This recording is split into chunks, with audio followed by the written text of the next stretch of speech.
In this tutorial, I'm going to show you how to enable offline play on your PS5. So make sure you watch till the end to properly understand the tutorial. And if you are looking for discounts on PS5 games and accessories, you can check out the links in the description below. So without any further ado, let's get started. So first go to settings. In settings, go to users and accounts.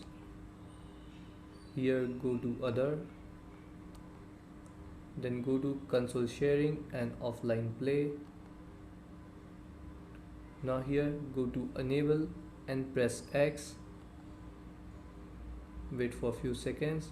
It is enabling, and now it is here is saying you have enabled console sharing and offline play on this PS5. So press X on OK. Now go back. Now go to network.